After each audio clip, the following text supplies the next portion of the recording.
오늘 우리가 함께 나누고 배울 말씀은 마가복음 9장입니다. 마가복음 9장 1절에서 29절입니다. 마가복음 9장 1절에서 29절 말씀입니다.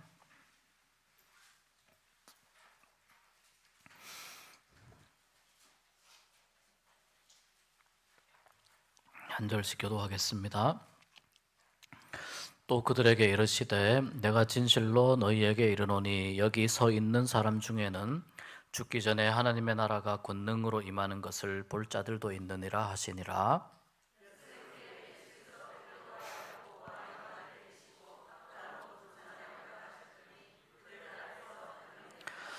그 옷이 광채가 나며 세상에서 빨래하는 자가 그렇게 희게 할 수 없을 만큼 매우 희어졌더라.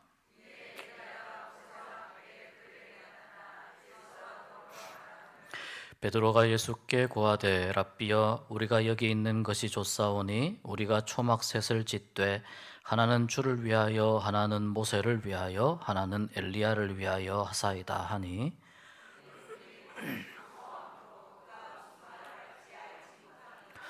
마침 구름이 와서 그들을 덮으며 구름 속에서 소리가 나되 이는 내 사랑하는 아들이니 너희는 그의 말을 들으라 하는지라.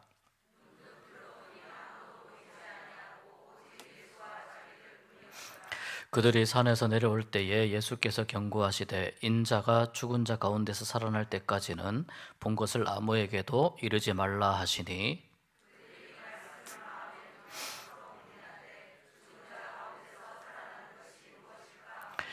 이에 예수께 묻자와 이르되 어찌하여 서기관들이 엘리야가 먼저 와야 하리라 하나이까.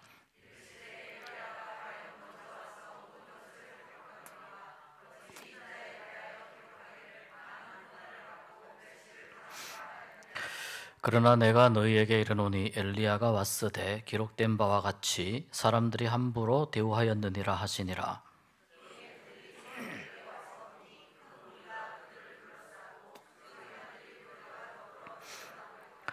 온 무리가 곧 예수를 보고 매우 놀라며 달려와 문안하거늘 무리 중에 하나가 대답하되 선생님 말 못하게 귀신 들린 내 아들을 선생님께 데려왔나이다.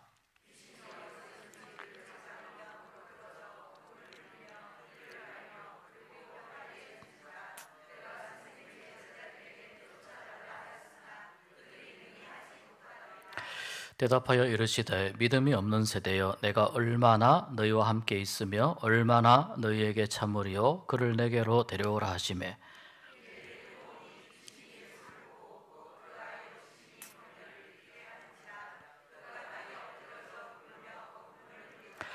예수께서 그 아버지에게 물으시되 언제부터 이렇게 되었느냐 하시니 이르되 어릴 때부터니이다.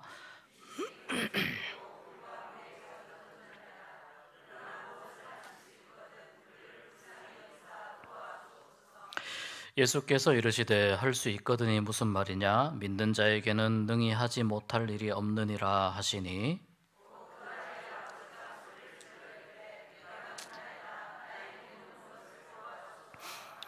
예수께서 무리가 달려와 모이는 것을 보시고 그 더러운 귀신을 꾸짖어 이르시되 말 못하고 못 듣는 귀신아 내가 내게 명하노니 그 아이에게서 나오고 다시 들어가지 말라 하시매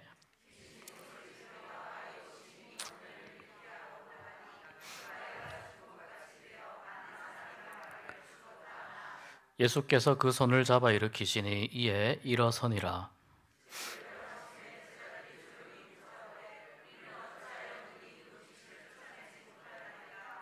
함께 이르시되 기도 외에 다른 것으로는 이런 종류가 나갈 수 없느니라 하시니라. 아멘. 네, 광고는 우리 주보를 참조하시는데요. 이번 주 결혼식 있습니다. 김영수 집사님, 김순희 권사님 가정에 결혼식인데 오전 6시 30분에 교회에서 출발하도록 하겠습니다. 그리고 이번 주일은 어버이 주일로 지키도록 하겠습니다. 옆에 분하고 한번 인사하시겠습니다. 말씀을 깨닫는 은혜가 있기를 축복합니다. 한 번 더 축복하겠습니다. 30배, 60배, 100배의 열매 맺기를 축복합니다.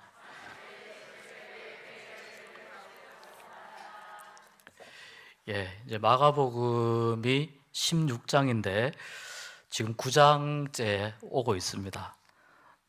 굉장하신 겁니다. 대단하신 겁니다. 저도 제가 대단하다고 생각하고 있습니다. 저도 그렇지만 함께 하시는 우리 성도님들이 정말 대단하십니다. 아무튼 요걸 빨리 성지순례 가기 전까지 빨리 끝내야 되겠다는 것이 이제 제 목표고, 그래야 저도 좀 마음 편하게 준비할 수 있을 것 같아서 한 주일에 한 장 한 장씩, 사실은 조금 더 자세히 하면 좋은데 또 좀 대화식으로 하면 조금 더 자세히 이제 할 수 있겠는데 그러지 못하는 아쉬움은 좀 있습니다. 그래서 좀 더 자세히 할 수 있는 성경 공부를 가을이나 또는 내년에는 좀 준비를 해야 되지 않을까 생각을 하는데요. 일단은 그래도 이 복음서의 한 책을 우리가 이렇게라도 함께 살펴볼 수 있다는 것이 참 의미가 있다고 생각이 됩니다. 자, 오늘 제목을요, 변화산에서 현실까지 이렇게 정했습니다.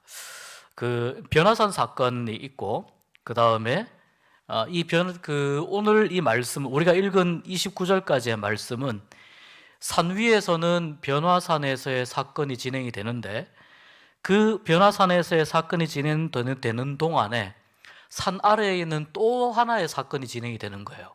이게 지금 같이 진행이 되는 거예요. 산 위에서는 어떻습니까?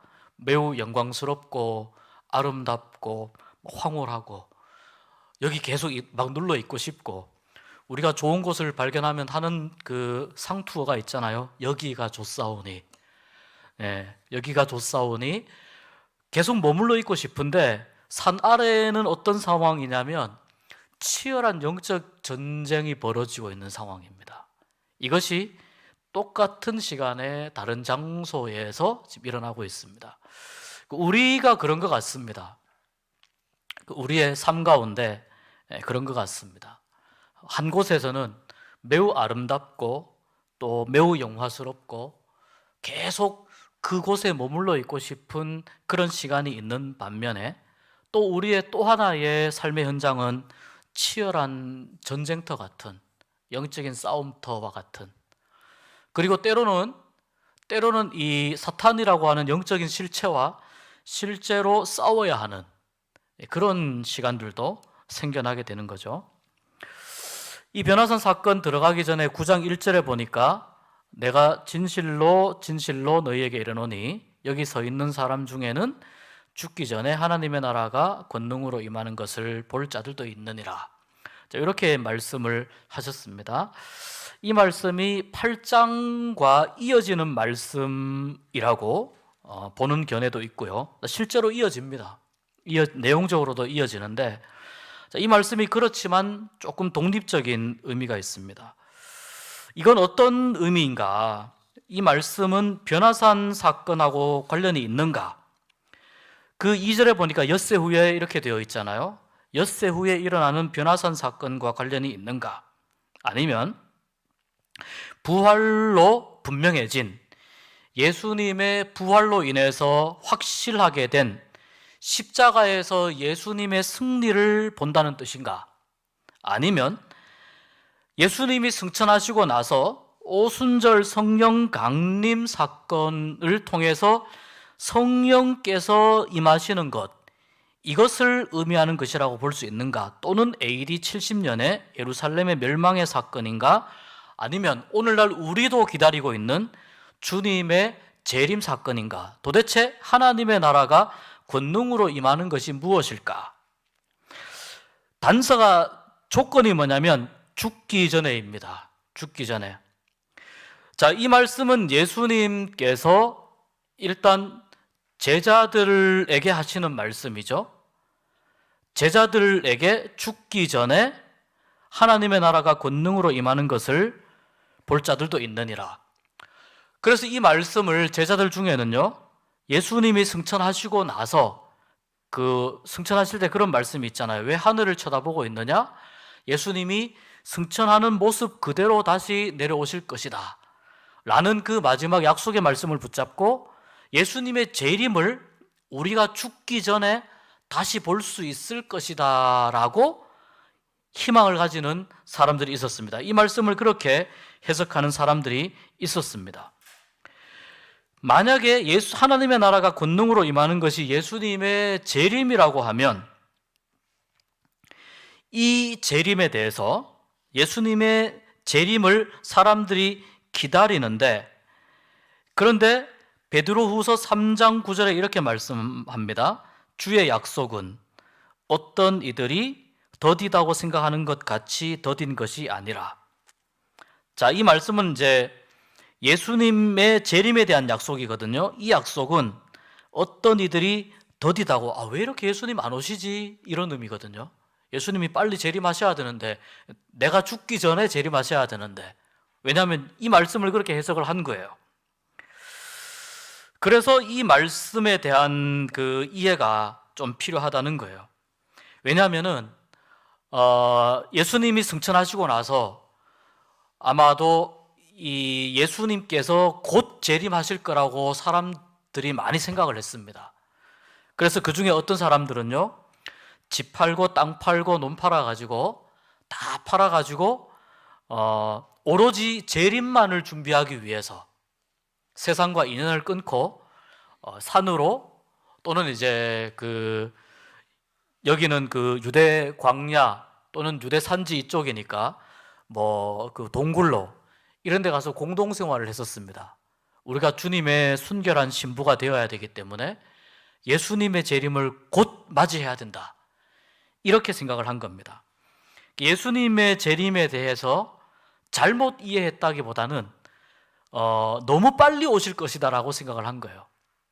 자, 그런데 그렇게 기다리던 사람들이 1년이 지나고 2년이 지나고 5년이 지나고 10년이 지나도 예수님이 소식이 없는 거예요. 재림에 대해서 좀 잘못 이해를 했나? 좀 뭔가 좀 다른 그런 우리가 좀 이해를 못한 게 있나? 이 말씀을 한참 시간이 지나서 제자들이 이 말씀을 다시 읽었을 때는 조금 다른 의미로 받아들이는 거죠. 그런데 문제가 뭐냐면 오늘날 많은 사람들이 이제 이 말씀도 그렇고 특별히 예수님의 재림에 관한 말씀을 굉장히 자의적으로 해석합니다. 그러니까 성경의 흐름을 따라서 해석을 하지 않고 그냥 자기의 생각을 따라서 해석을 합니다. 또는 자의적으로 해석을 합니다. 그러니까 이렇게 조작을 하는 겁니다. 여러분, 예전에 다가올 미래를 준비하라라는 책을 혹시 보신 적이 있습니까? 저는 그 책을 아주 탐독했더랬습니다. 다가올 미래를 뭐 대비하란지 준비하란지 예비하란지 모르겠는데 거기에서 나온 게 다미선교회예요. 이장림이라는 말 들어본 적 있어요? 이장림 씨. 그 책을 쓴 사람이고, 거기에서 이제 한 소년 선지자라는 어떤 아이를 등장시켜가지고 이렇게 막 해서 요한계시록, 다니엘, 주로 이런 쪽에 이제 묵시문학을 잘 버무려가지고 그야말로 자의적으로 해석을 해요. 근데 제가 그 책을 처음 딱 읽었을 때는 너무 충격이었어요. 그게 언제냐면 1992년 10월 28일 날 예수님이 재림하신다는 거거든요. 휴거가 일어난다는 거거든요. 여기 지금 굉장히 그 표정들을 티를 안 내려고 하시는데 그 책을 읽고 상당히 감동받으신 분들이 몇 분들 계실 것 같아요. 그리고 나도 10월 28일 준비해야지 있으실지 모르겠어요. 저도 굉장히 충격을 받았어요. 그런데 그 책을 계속 이제 읽고 나서 이제 나중에 제가 이제 공부하면서 보니까 이게 얼마나 이 책이 허무맹랑한 책인지 제가 알게 되고, 제가 10월 28일에 다미선교회에 집회는 못 갔는데요, 그때 당시에 좀 이상하게도 굉장히 우리나라의 그 시한부 종말론을 주장하던 그 종파들이 굉장히 많았습니다. 다 이단입니다. 사이비입니다. 또 최근에 또 이렇게 또 나오는 것 같아요. 제가 뭐 어젠가 제가 설교 준비하면서 보니까 뭐 2023년 5월 28일 이야기하는 뭐 어디가 있는 것 같더라고요. 얼마 안 남았네요. 며칠 안 남았네요. 그런데 그때도 10월 28일 다미 선교회라는 선교회가 주장을 했고, 그 앞서가지고 10월 14일 날 또 휴거가 일어난다고, 그 이제 휴거가 위에 공중에서 끌려 올라간다 이런 의미거든요. 그런데 이 휴거에 대한 해석도 우리가 성경적으로 좀 해야 됩니다. 종말론은 아무튼 좀 면밀하게 공부를 해야 됩니다. 그런데 10월 14일 날 휴거가 일어난다고 주장하던 종파가 있었는데 다베랴라는 종파입니다. 다베랴. 한 4,500명 정도 되는 그 사람들인데, 제가 이 단체를 어떻게 알게 됐냐면 제가 아는 분이 그 단체에 이제 그 들어가 있었어요. 그래서 막 설득을 하는 거예요. 저한테도 다니엘에 뭐가 있고 에스겔이 어떻고, 그 다음에 예수님의 묵시록으로 와서 요한계시록으로 넘어가면 1992년 10월 14일이 맞다는 거예요. 한치의 오차도 없이 10월 14일 12시 자정이 땡 되면 우리는 전부 다 하늘로 쫙 올라간다는 거예요. 그래서 제가 그 사람을 그 단체에서 빼내기 위해서 어쩔 수 없이 10월 14일에 그 단체가 마지막 집회를 한다는 장소에 갔습니다. 서울 잠실의 모처였습니다. 서울 잠실의 어느 모처에 갔는데 안 들여보내주더라고요. 제가 이방인인 걸 알더라고요, 그 사람들이. 저는 이제 외지 사람이고, 그런데 이제 이 사람과 같이 왔다. 이 사람이 지금 너네 단체에 들어와 있는 사람이다. 그래가지고 들어갔습니다. 들어가기 전에 약속을 했습니다. 오늘 자정까지 아무 일이 안 일어나면 여기서 나오는 거다. 그런데 오늘 자정에 무슨 일이 일어나면 내가 회개하고 니네 단체로 들어갈게. 이렇게 이제 약속을 했습니다. 뭐 혈서는 안 썼지만 그렇게 하고 들어갔습니다.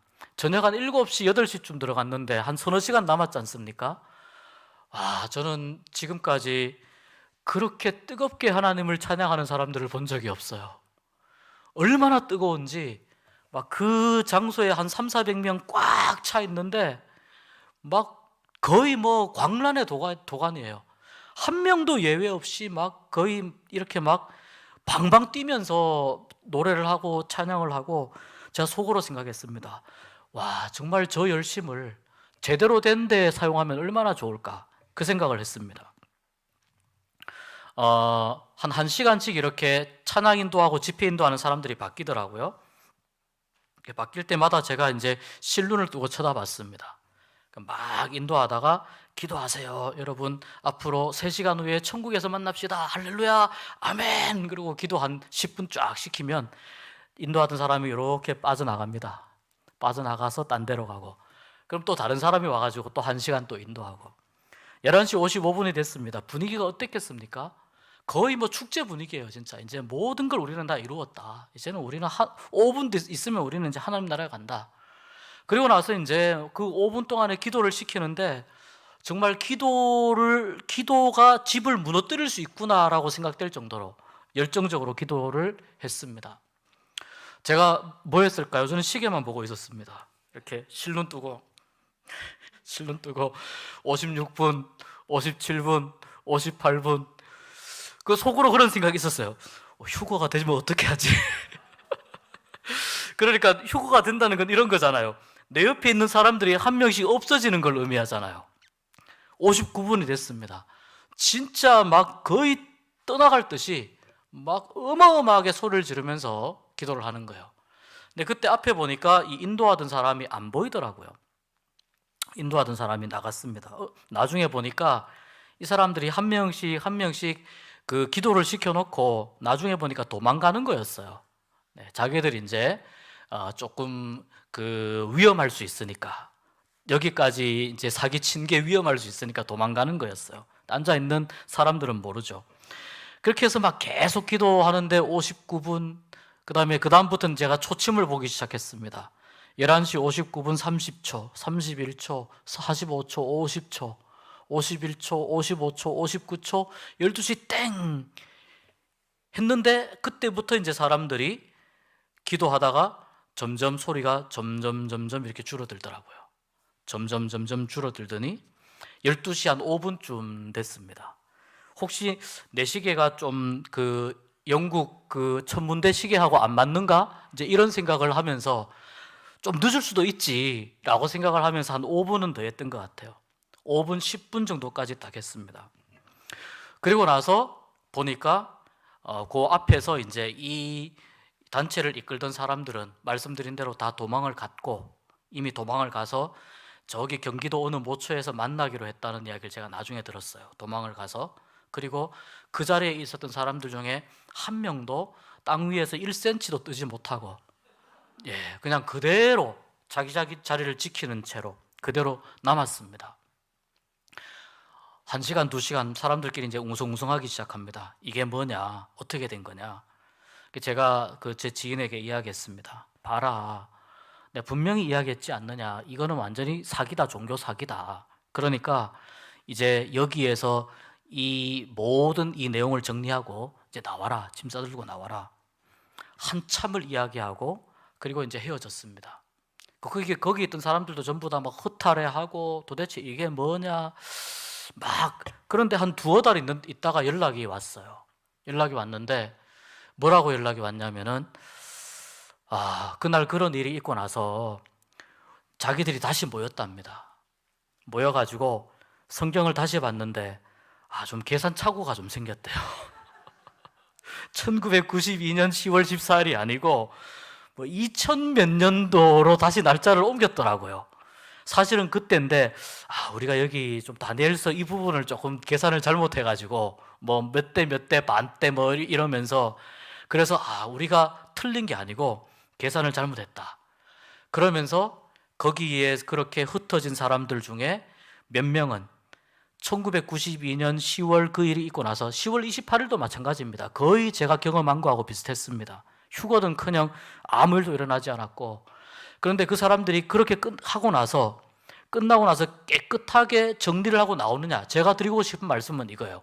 깨끗하게 정리를 하고 나오느냐, 그게 아니고 거기에서 다시 자기들 논리를 점검을 해요.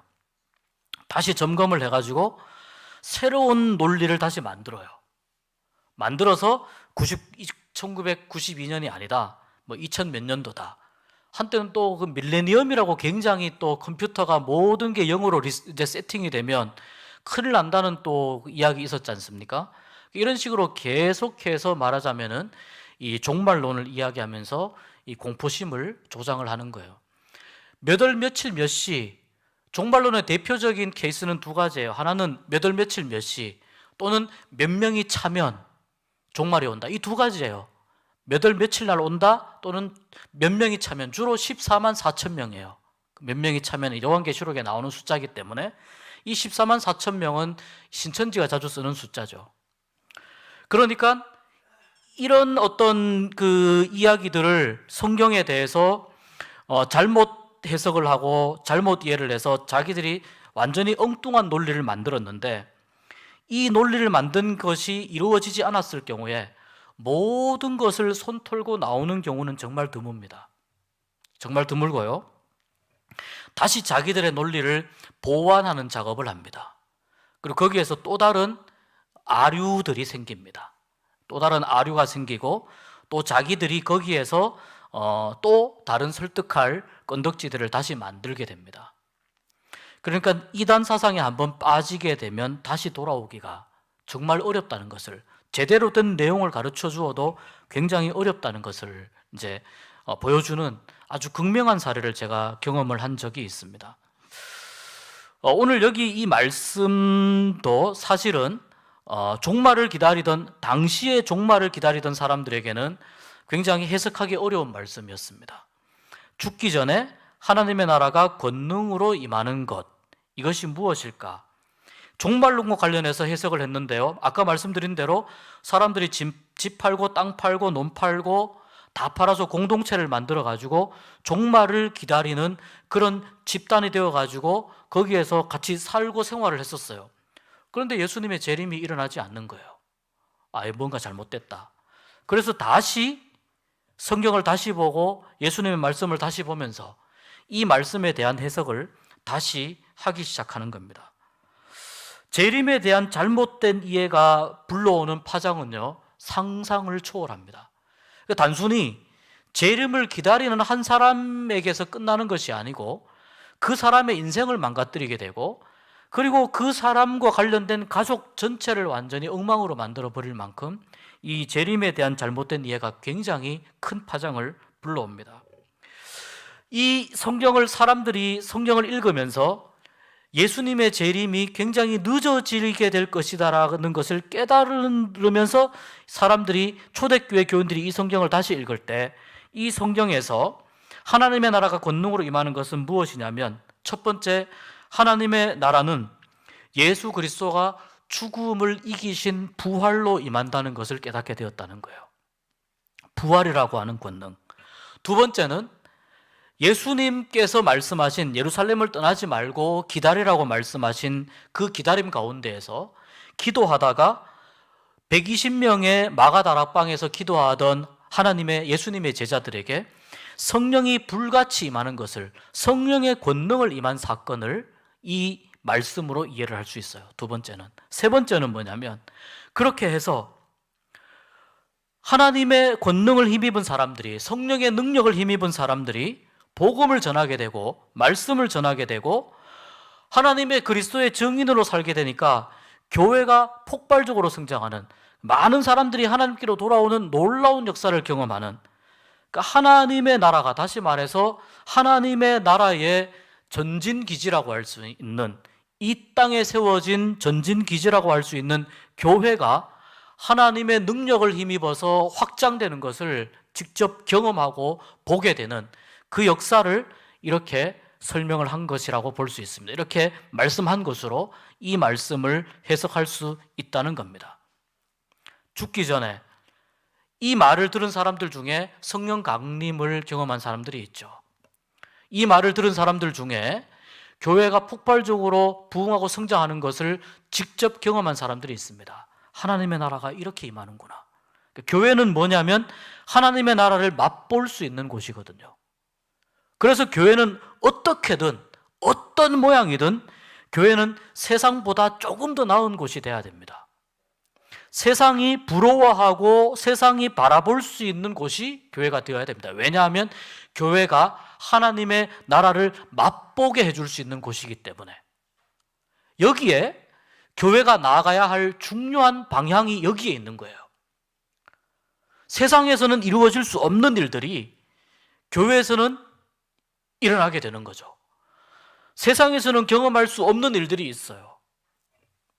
이해관계로, 사업관계로, 또 이익관계로 철저하게 그렇게 묶여있는 이 세상에서는 경험할 수 없는 하나님의 은혜와 용서와 사랑이라고 하는 이 놀라운 은혜가 교회 안에 있다는 것을 사람들에게 보여줄 수 있어야 된다는 거죠. 이것이 뭐냐면 하나님 나라의 권능의 한 측면이라고 볼 수 있는 겁니다. 그러니까 이 말씀은 예수 그리스도의 부활을 통한 놀라운 하나님 나라의 권능, 성령 강림 사건을 통한 하나님 나라의 권능, 교회의 부흥과 성장을 통해서 직접 경험하고 맛볼 수 있는 하나님 나라의 권능이라고 볼 수 있습니다. 당시의 제자들은 말씀드린 대로 자신들이 죽기 전에 그리스도가 다시 오실 것이다, 이 믿음을 가지고 있었습니다. 그런데 제자들은 부활하신 예수님을 만났고 예수님이 하늘로 올라가시는 것을 보죠. 그러니까 이 말씀의 전체적인 의미는 하나님의 그 능력 안에서, 하나님의 역사심 안에서 예수 그리스도를 믿는 사람들을 통해서 예수 그리스도의 영광을 맛보게 되는 모든 교회에 관련되어 있는 사람들, 그 사람들이 경험하는 하나님 나라로 오늘날 우리에게까지 이 말씀을 확장해서 해석해 볼 수 있다는 겁니다. 예수님께서 이 말씀을 하신 때와 이 말씀이 기록된 때는 차이가 있죠.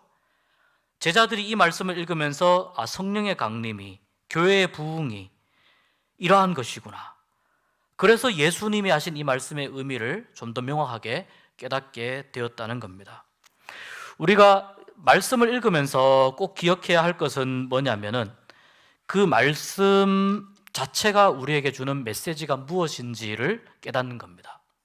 그러니까 내 생각에는 이 말씀은 이럴 것이다. 예를 들어서 내가 큐티를 하거나 개인 말씀 묵상을 할 경우에는 하지는 않습니다. 불가능한 접근은 아닙니다.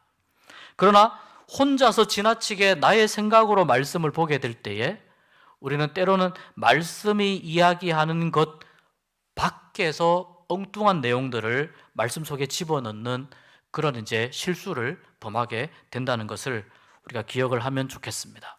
아무튼 저는 우리 하나님의 나라가 권능으로 임하는 것을 보게 될 자들 중에 저는 우리도 포함이 되었으면 좋겠습니다.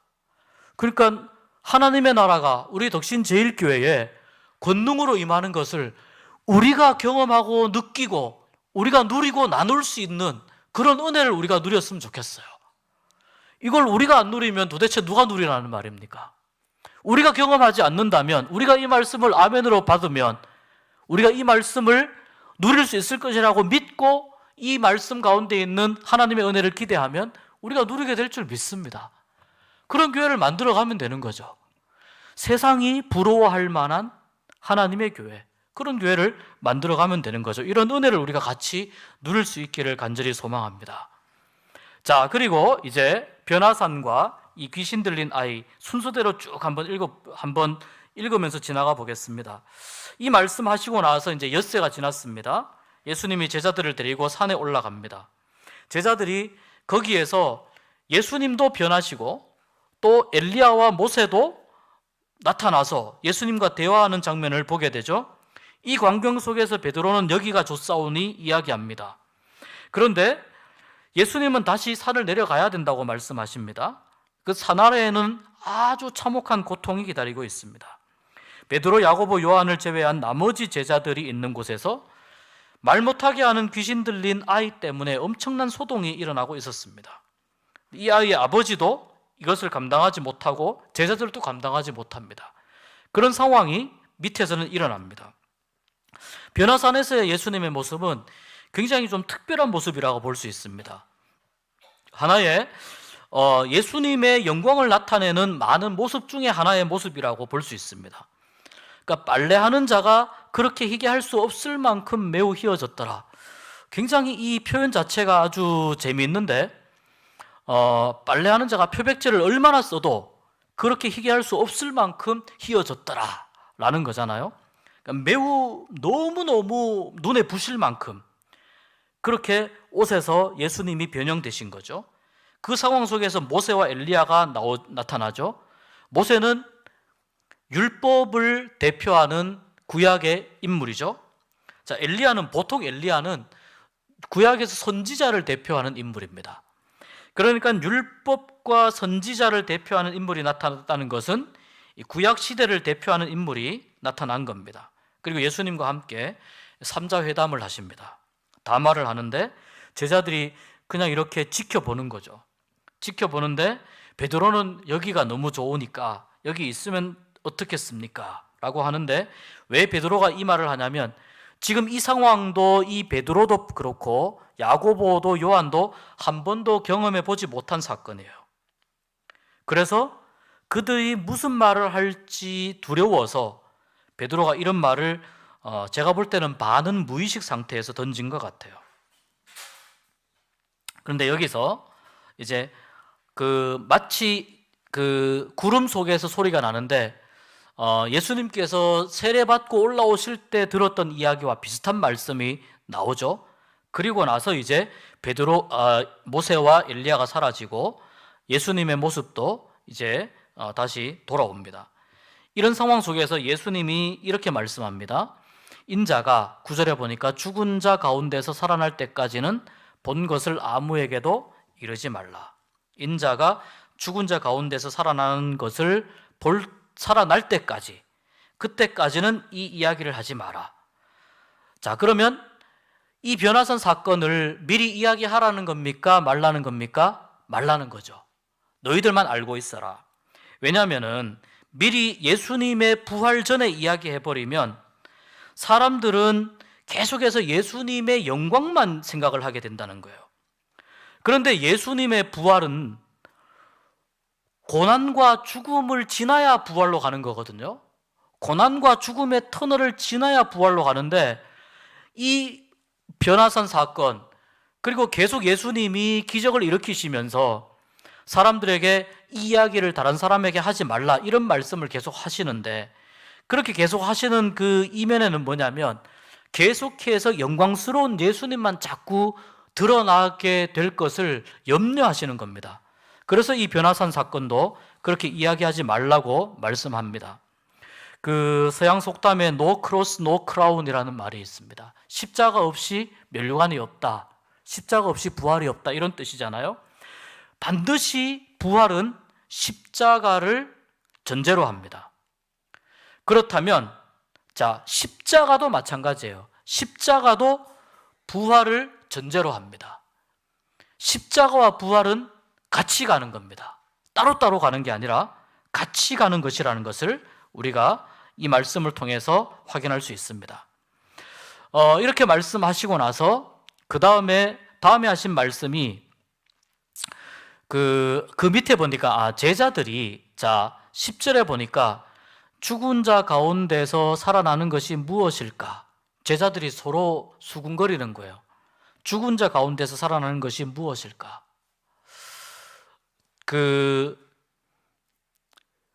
죽은 사람이 다시 살아난다, 또는 죽은 자 가운데서 살아난다. 예를 들어서 시신이 한 10개의 시신이 이렇게 누워 있는데, 그 중에 한 시신이, 그 죽은 시신 중에 한 시신이 벌떡 일어난다, 살아난다, 이런 의미일까?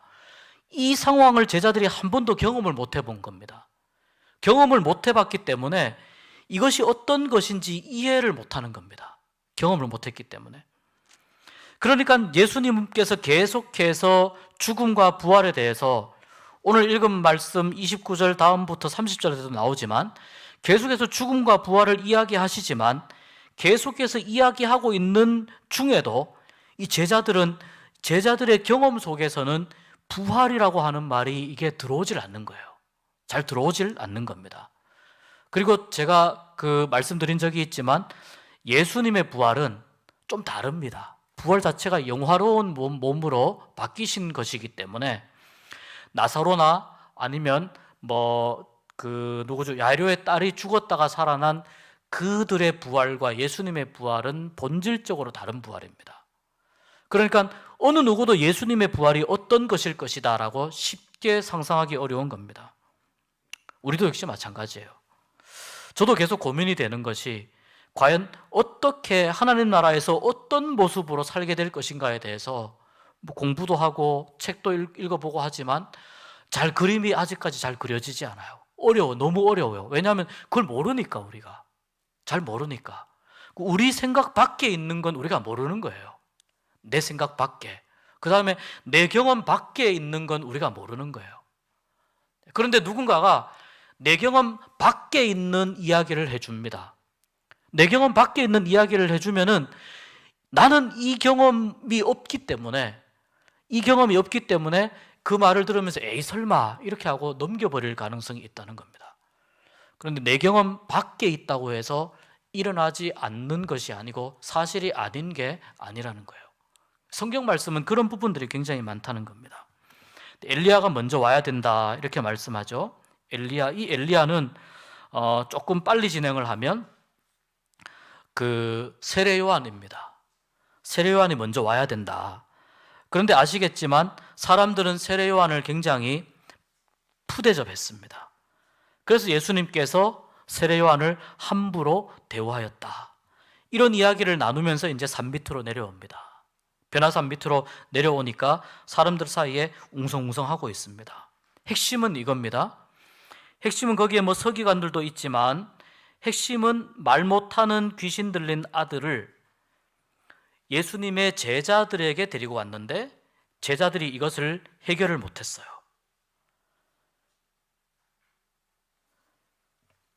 예수님의 치유에 대한 소문을 듣고 혹시나 기대심에 부풀어 아들을 데려왔지만 현장에 예수님은 없었고 제자들에게 부탁했는데 제자들은 해결을 못했어요.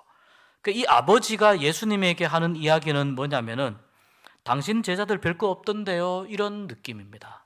좀 실망했죠. 별 것 없던데요.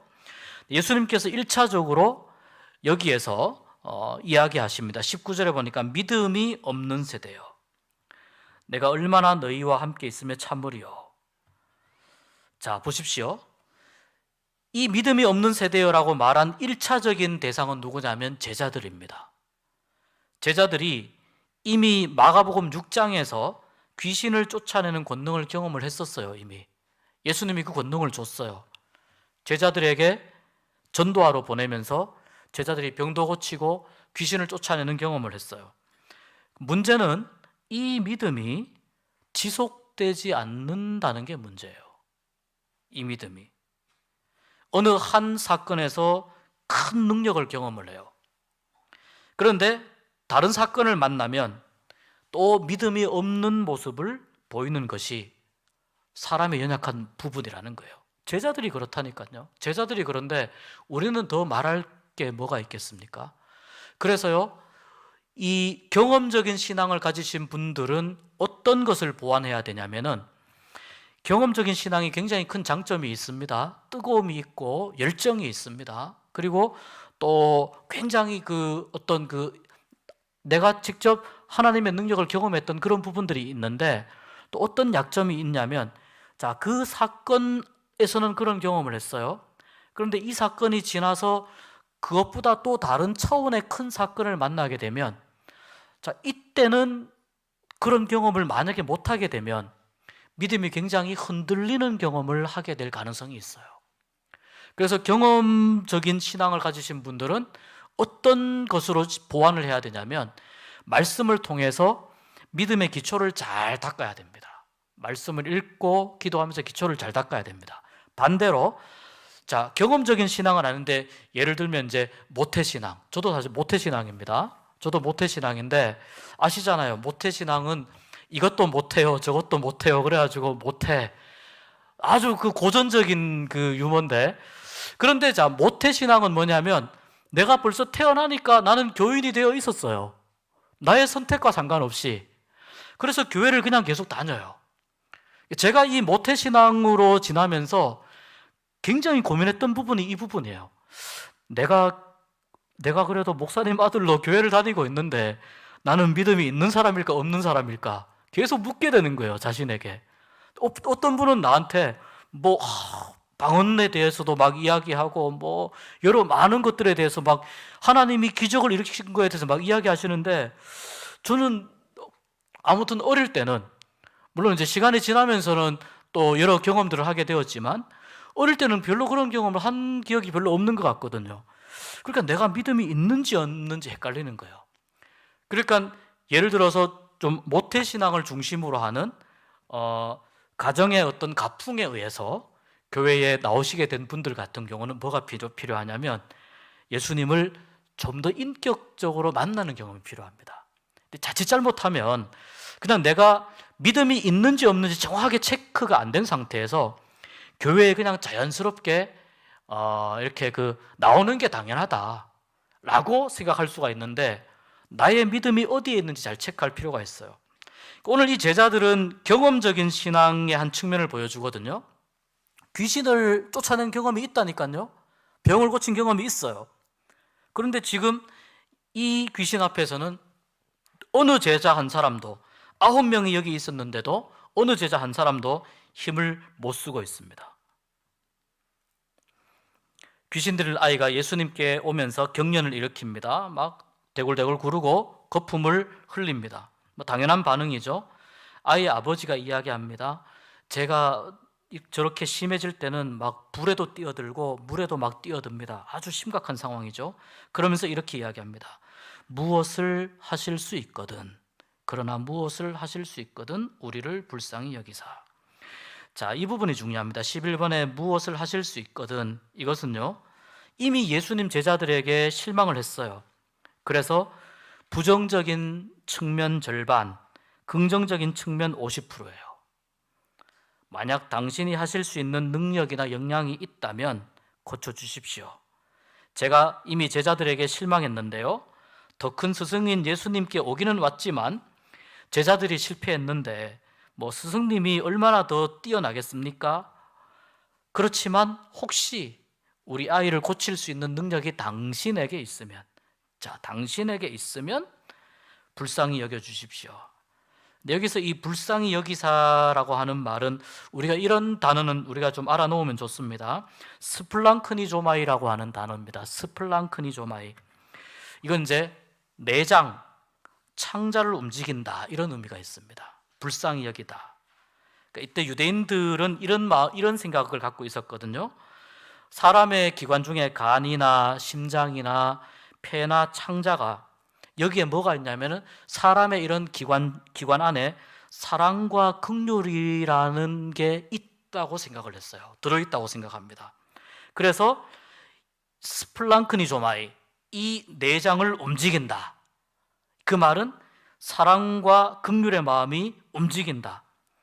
그 사랑과 긍휼의 마음을 발산한다, 이런 의미가 있습니다. 그만큼 내장을 움직이는 것처럼 어려움에 처해 있는 우리를 도와주십시오 라고 이야기를 합니다. 예수님께서 이 말을 받으셔가지고 할 수 있거든이 무슨 말이냐, 믿는 자에게는 능치 못함이 없다. 여기 핵심이 뭐냐면은 할 수 있거든이 아니고요, 믿는 자에게는이 핵심이에요. 바로 내가 믿을 수 있다면, 이런 뜻입니다. 이 아버지는 뭐 어떻게 이야기하냐면, 이 아버지는 여기까지는 당신에게 능력이 있다면, 왜냐하면 제자들에게 실망했으니까 당신에게 능력이 있다면, 예수님은 뭐라고 이야기하냐면 너에게 믿음이 있다면, 이 부분이 굉장히 중요해요. 너에게 믿음이 있다면. 병 고치는 것도 중요해요.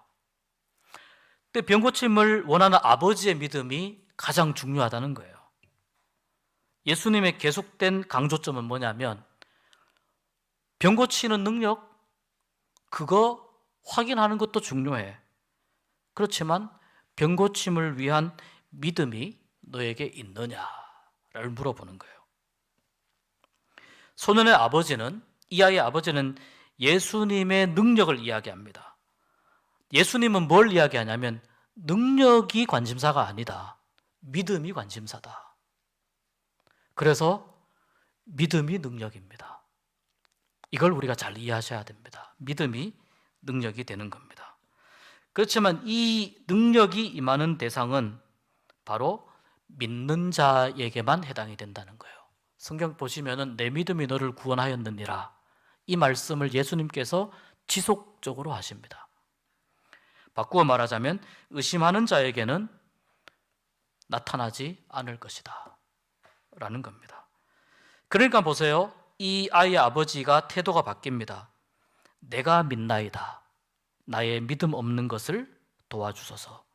태도가 바뀌죠. 이 소년의 아버지가 예수님의 능력이 핵심이 아니라 나의 믿음이 핵심이구나라는 것을 깨달아요. 그래서 내가 믿나이다 라고 이야기해요. 그렇지만 제가 아직은 온전한 믿음이 아닙니다. 그러니까 이 부족한 믿음을 가진 나를 도와주십시오 라고 간청하는 겁니다. 사람은 신앙인으로 살지만, 그러나 사람은 때로는 불신앙의 모습으로 살아갈 때가 또 너무나 많이 있습니다. 왜냐하면 우리가 온전하지 않기 때문에 그렇습니다. 그래서 우리의 신앙도 불완전할 수밖에 없습니다. 그래서 우리는 계속해서 주님께 나의 믿음 없음을 도와달라고 계속 간구해야 됩니다. 우리의 믿음은 항상 높은 수준으로 유지되기 어렵습니다. 어떤 큰일을 당하면 또 믿음이 다운될 수밖에 없습니다. 어려운 일을 당하면 믿음이 떨어질 수밖에 없습니다. 저는 그렇기 때문에 이 아이의 아버지의 이 간구가 저는 굉장히 마음에 와닿습니다. 나의 믿음 없는 것을 도와주소서.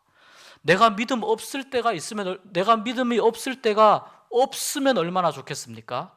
그렇지는 않아요. 그럴 수는 없어요. 살아가면서 우리는 믿음이 없을 때를 너무나 많이 경험해요. 그럴 때 저는 이 아이의 아버지처럼 우리가 기도했으면 좋겠어요.